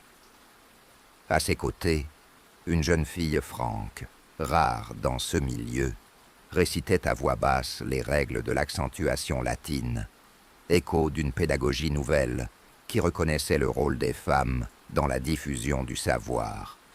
Le roi fit alors un geste à son chancelier, qui apporta un rouleau de parchemin vierge.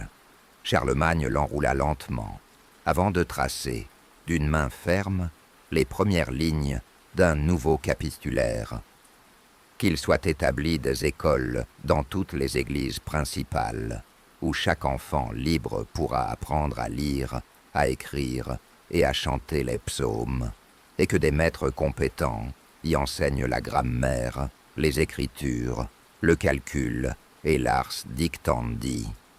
Sous les yeux admiratifs des témoins, il scella le manuscrit d'un cachet d'or.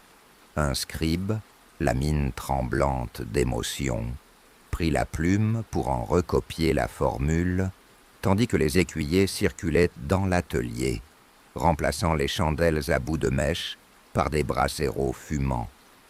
Une cloche tinte subitement, annonçant l'arrivée de nouveaux émules. Dans l'embrasure d'une porte, une délégation d'enfants missi dominici s'avança, apportant des rouleaux de papyrus recueillis auprès de savants arabes ou byzantins. Leurs vêtements étaient tachés d'encre, et leurs visages portaient la fatigue des voyages et la fierté des porteurs d'un legs unique. Ils déposèrent à leurs pieds des traités d'astronomie, d'Al-Khwarizmi, des extraits de la géographie de Ptolémée et des antiphonaires de Marseille qu'ils avaient arrachés au vent de la Méditerranée. Charlemagne s'agenouilla pour les remercier, puis posa la main sur l'épaule d'un jeune garçon aux yeux brillants. « Pierre, dit-il, tu as franchi des montagnes et des mers pour rapporter ces écrits. Que ta curiosité brûle plus ardemment encore que ces braises, et que tu sois le premier d'une longue lignée d'explorateurs des savoirs. » Les enfants sourirent, l'écho de leur rire léger réchauffant l'atmosphère studieuse. Derrière eux, les clercs reprirent la copie, et le grattement des plumes reprit son cœur feutré. Chaque page, patiemment enluminée et calligraphiée, devenait une pierre d'un édifice intellectuel qui s'étendait désormais sur tout l'Occident. Lorsque la nuit fut tombée, Charlemagne traversa les couloirs silencieux du palais, escorté par des torches vacillantes. Il s'arrêta devant la chapelle palatine, où l'orgue nouveau venait d'être installé. Les tuyaux de bronze, polis comme des miroirs, captaient les reflets de la flamme, et l'air vibrait d'une mélodie timide, prélude à une liturgie enrichie par la musique. En appuyant sur la première touche, l'empereur fit résonner une note claire, seul dans la nef plongée dans l'ombre. Le son s'éleva et se perdit dans la voûte, suscitant un frisson chez ceux qui l'entendirent. La culture chrétienne se déployait désormais dans toutes ses formes. Au matin, la cour se réunit pour célébrer la première leçon publique. Dans la cour d'honneur, aménagée en chapelle à ciel ouvert, un podium de marbre blanc attendait les enseignants et leurs élèves.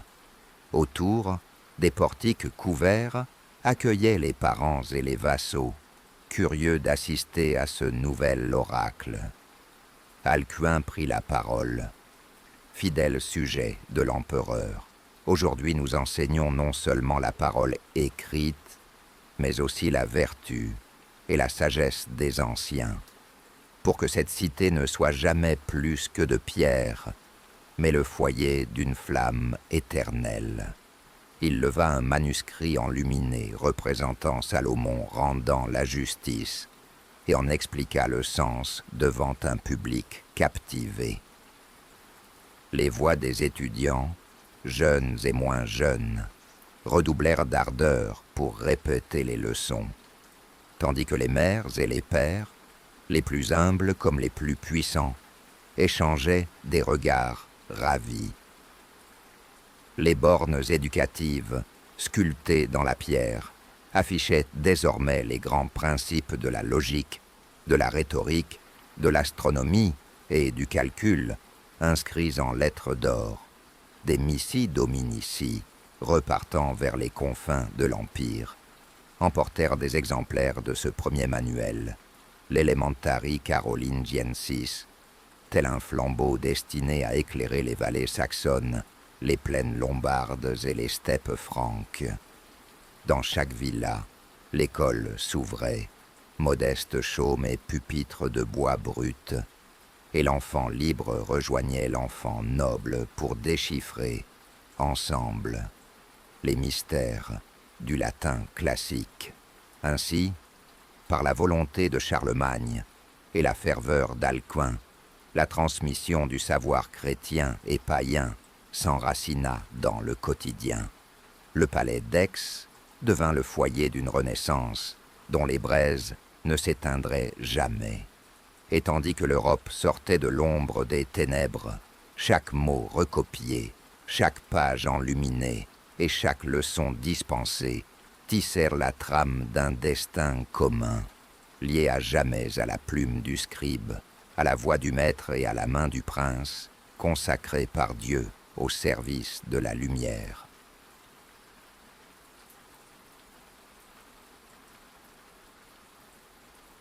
Partie 3.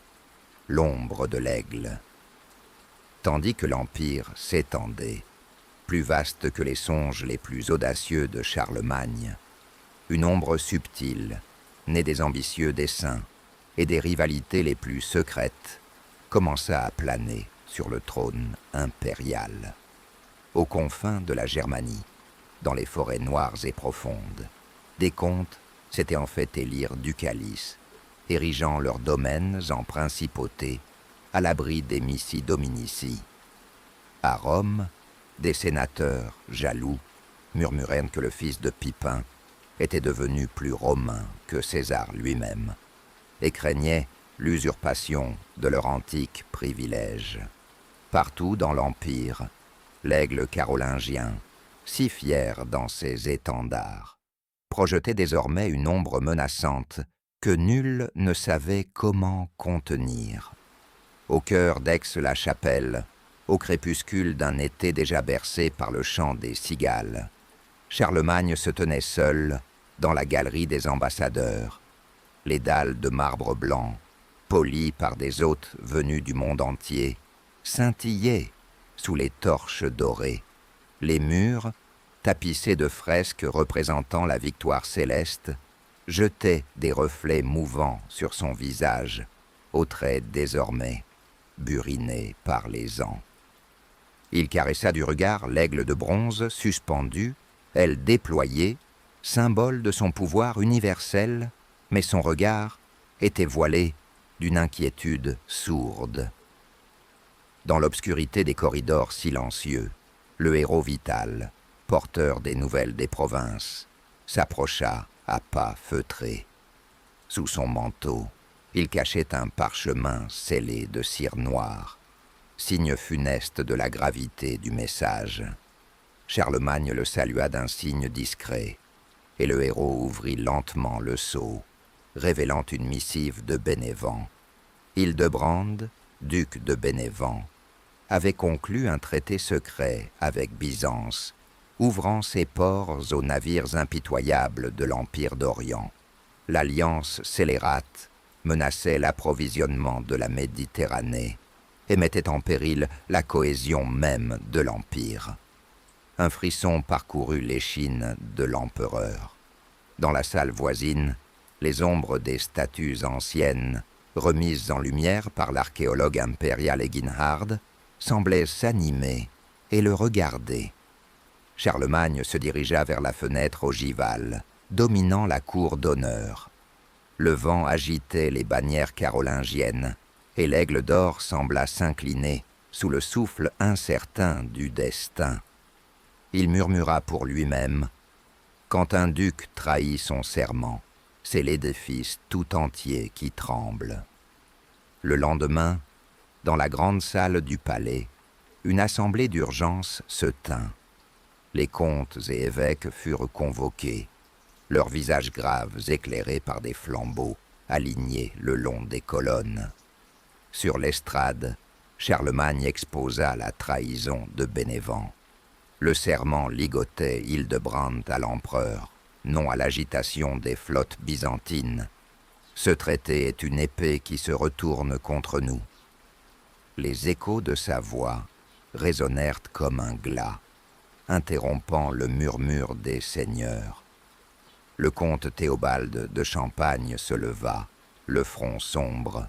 « Sire, si nous punissons Hildebrand trop sévèrement, d'autres ducs pourraient songer, à leur tour, à l'autonomie, et nous perdrions le cœur des marches septentrionales. » Ces mots lourds, pesés d'expérience, se heurtèrent à l'obstination de l'empereur, dont le regard lança une étincelle de feu. « Le pacte impérial, répondit Charlemagne, ne tolère pas la félonie, même lorsque les fautes se dissimulent dans l'ombre. La justice est l'acier qui trempe notre cohésion. » À ces mots, une nuée de scribes inscrivit la sentence sur un parchemin. Excommunication et confiscation des terres de Bénévent. L'archevêque de Cologne, s'appuyant sur le droit romain et canonique, bénit l'acte, liant ainsi la main de l'Église à celle de l'Empire. Les clercs scellèrent les décrets d'un geste solennel, et les gardes-francs rangèrent leurs lances, prêts à exécuter la volonté impériale. Dans la nuit qui suivit, Charlemagne entreprit une chevauchée vers l'Italie du Sud. Accompagné de sa garde personnelle, il franchit les Apennins sous un ciel étoilé, le galop des chevaux résonnant comme un appel à la loyauté. Sur leur passage, les habitants, fatigués mais toujours fidèles, allumaient des feux de joie, montrant que leur fidélité ne vacillait pas. Pourtant, à mesure que la colonne avançait, l'ombre de l'aigle carolingien grandissait, menaçant le fragile équilibre entre autorité et rébellion. Arrivé à Bénévent, Charlemagne se présenta devant les murailles imposantes, jadis érigées par les Lombards. Le soleil déclinant projetait sur les remparts une lumière cuivrée, si intense qu'elle évoquait la braise vivante. Dans la cour du palais ducal, Hildebrand, défait de ses insignes, attendait, entouré de ses derniers partisans. Son regard, loin d'être soumis, reflétait la défiance d'un homme qui estimait agir pour le bien de ses terres. « Duc, dit l'empereur d'une voix grave, vous avez vendu notre alliance aux étrangers. Votre trahison a semé le doute dans le cœur des peuples. Réparez votre serment ou subissez la justice que vous avez défiée. » Hildebrand, la main posée sur l'épée de bataille, héritée de ses ancêtres lombards, répondit avec défi. « Je n'ai trahi ni mon peuple ni mon sang. Si les mers d'Orient m'offrent la prospérité qu'Aix ne peut plus garantir, je préfère vivre en homme libre qu'en vassal avili. » Le silence se fit, pesant comme la pierre humide. Alors, Charlemagne fit signe aux gardes de s'écarter. Avançant d'un pas lent, il observa Hildebrand comme on jauge un adversaire. Puis, d'un geste presque tendre, il posa la main sur son épaule. « Duc Hildebrand, je t'ai croisé dans la poussière des routes et l'encre des chancelleries. Je sais la fierté qui t'anime. Néanmoins, n'oublie jamais qu'un serment rompu ronge le trône même qui le prononce.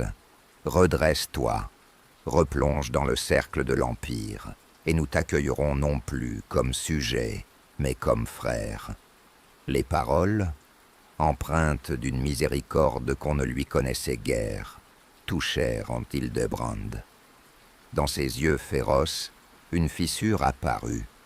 Il inclina lentement le front, acceptant le pardon qui lui était offert. À l'instant même, l'aigle de bronze, suspendu dans la galerie du palais, sembla étendre ses ailes sous la lumière d'un rayon décroissant, comme pour bénir la réconciliation. La nuit tomba, et le campement impérial s'établit autour des remparts. Un festin solennel réunit le duc repentant et ses hommes désormais réintégrés dans le rang. Des mets doux, mêlant saveurs italiennes et gibier franc, furent servis, et les trompettes jouèrent une mélodie nouvelle, l'hymne de la Restauration. Pourtant, à l'orée du camp, l'héros vital reçut un parchemin d'Orient. Les Byzantins, irrités d'avoir vu leur traître repris, complotèrent déjà pour attenter à la vie d'Hildebrand. L'ombre de l'aigle se prolongeait, prenant la forme d'un loup invisible aux crocs acérés. Charlemagne comprit qu'à chaque victoire morale succéderait un défi nouveau, et que le pouvoir, pour durer, devrait conjuguer l'acier de l'autorité et la finesse du pardon. Au matin, il fit publier un nouvel édit, que nul duc ne choisisse la liberté hors du giron impérial, que le serment soit la pourpre qui lie un homme au destin de l'Empire. Les copies, envoyées dans toutes les châtellenies, furent lues publiquement, rappelant à tous que la souveraineté carolingienne reposait autant sur la parole donnée que sur la force des armes. De retour à Aix-la-Chapelle, Charlemagne se tint devant la galerie des ambassadeurs, sous l'oiseau de bronze à l'aile déployée. Il leva les bras vers l'horizon, où se fondaient les collines, et murmura « Que l'ombre de l'aigle soit parfois le prélude à la lumière ». L'aigle sembla alors briller d'un éclat rare, comme si l'univers lui-même avait entendu la promesse du roi. Gouverné non seulement par la puissance, mais aussi par la sagesse, dans l'équilibre fragile entre ombre et lumière, autorité et miséricorde.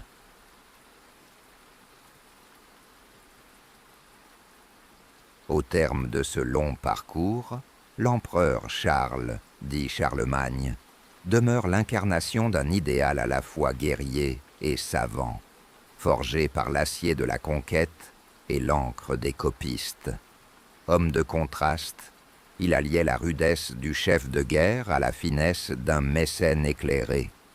Sa voix, parfois tonitruante sur le champ de bataille, se muait en une douce autorité lorsqu'il réprimandait ses conseillers ou encourageait ses élèves dans les écoles palatines.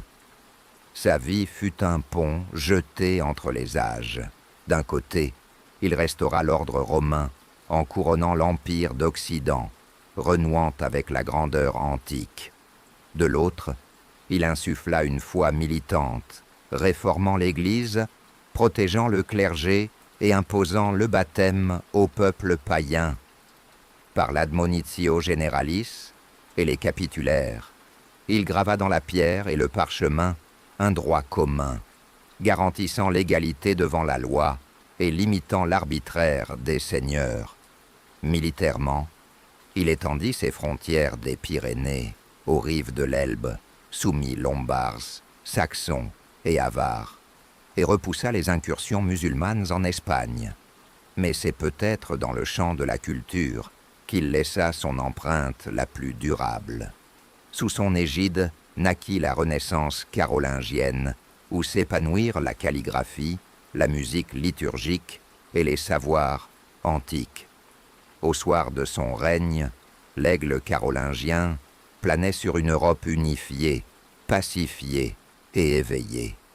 Les écoles rurales, les monastères scribes et les palais royaux devinrent des foyers de savoir, et les routes romaines, restaurées, favorisèrent le commerce et la communication.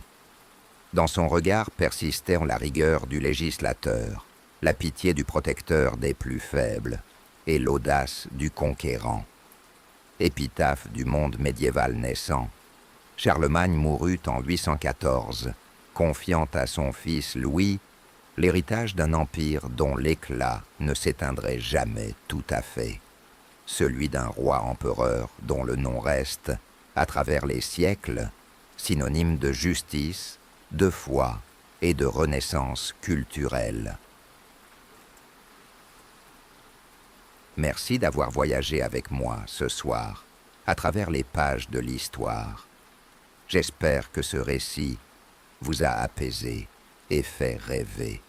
N'oubliez pas de vous abonner à Histoires au crépuscule pour découvrir de nouvelles aventures qui vous accompagneront vers un sommeil serein. Prenez soin de vous et à très bientôt.